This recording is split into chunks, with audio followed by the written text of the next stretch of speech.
Dix's, oh, excuse me, speaking of Mike, Norm Dix's retirement was not really convenience, but was somewhat had his feet held to the fire by a Freedom of Information Act involvement that Doug Fowd took initiative to since the last election.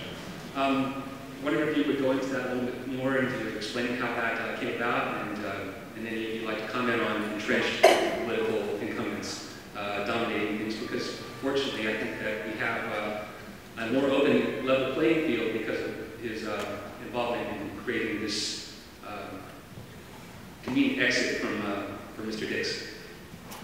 Well, I don't really know any of the details of that, so I'm going to pass on that, but I would like to add just something that occurred to me back on the free markets. A free market would be one in which your timber industry still existed. A free market would be one where an imaginary timber threatening the spotted owl, when it was a different species of owl that was endangering the spotted owl. That would never have happened in a free market, right?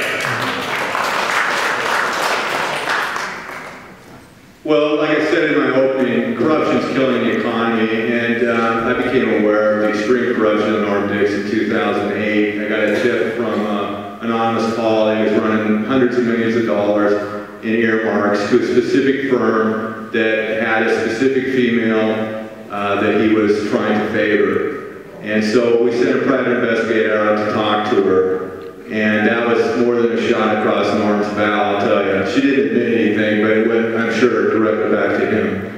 In 2010, you'll recall I hammered him everywhere I could about the corruption issue. In fact, he was so angry at me, he took a swing at me once, he missed. He was completely out of control at some of the events. His people knew it was over for him. Especially if the corruption issue was forced on him again, as it was going to be clearly forced upon him when I filed the lawsuit last fall. About a month after the Department of Justice got involved, he quit.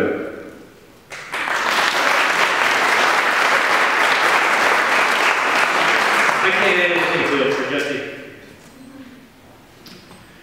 Well, I can give you 2 points on this. The truth is, I think that we need to start and thank God for the courage he's had to run for basically 10 years now. And that courage has certainly allowed an environment where he can come up and say that with the lawsuits, maybe Dix is leaving, but I don't believe that, to be honest with you. Being the only candidate that was willing to run in this race before Norm Dix dropped. I can tell you that the reasons why Norm got out were twofold, maybe 3. The first is the Wild Olympics program.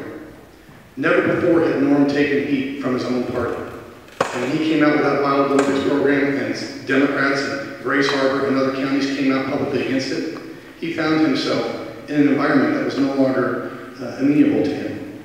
And so he chose to leave. The second thing is this: Norm has been left at the altar twice in his career to be the head of the Appropriations Committee. Once in 1994 and again in 2010. Norm stayed as long as he could until he could determine that the Democrats would not take control of Congress. And when he found that out in March, he quit, because he knew he would no longer have an opportunity to be the head of the Appropriations Committee. And then I'd also like to say the fact that we were putting some heat on him caused him to leave too.